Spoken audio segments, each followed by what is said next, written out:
আজ আমরা দর্শন করতে চলেছি চৈতন্য সারস্বত মঠের প্রধান আকর্ষণ জলাশয়ের মাঝখানে অবস্থিত জল মন্দির।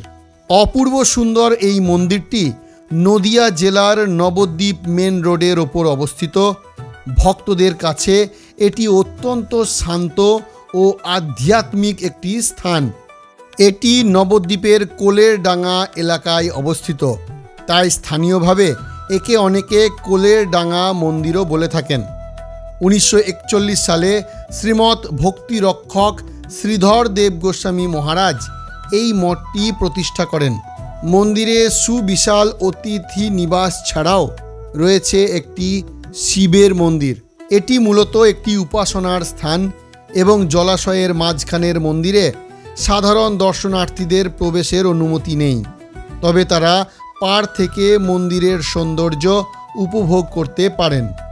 এই মঠের প্রধান আকর্ষণ একটি পুকুরের মধ্যে, অর্থাৎ যার নাম গোবিন্দকুণ্ড, তার ঠিক মাঝখানে নির্মিত একটি সাদা রঙের মন্দির। মন্দিরে পৌঁছানোর জন্য কোনো সেতু নেই।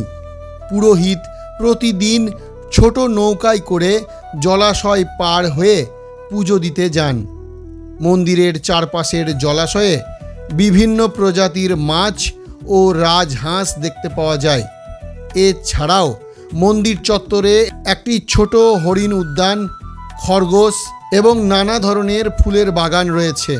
সাধারণত প্রতিদিন সকাল 8টা থেকে সন্ধ্যা 6টা পর্যন্ত মন্দিরটি দর্শনার্থীদের জন্য খোলা থাকে, তবে দুপুর 1:30টা থেকে বিকেল 4টা পর্যন্ত মূল মন্দিরের সেবা বন্ধ থাকে। নভেম্বর মাসে নবদ্বীপের বিখ্যাত রাস উৎসব চলাকালীন এই মঠ ও মন্দির চত্বর আলোকসজ্জায় সেজে ওঠে। এছাড়া দোলযাত্রা বা গৌর পূর্ণিমার সময় এখানে প্রচুর ভক্তের সমাগম হয়। গৌর পূর্ণিমা উপলক্ষে এখানে নবদ্বীপ মণ্ডল পরিক্রমার আয়োজন করা হয়। আপনারা অতি সহজেই কলকাতা থেকে আজিমগঞ্জ লাইনের ট্রেন ধরে নবদ্বীপ স্টেশনে নেমে টোটোয় করে আপনারা এই মন্দিরে সরাসরি চলে আসতে পারবেন।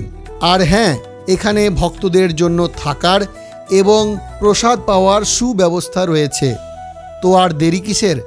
অবশ্যই একবার এই জল মন্দির দর্শন করে যান। জয় নিতাই, জয় গৌড়, জয় রাধে গোপীনাথ।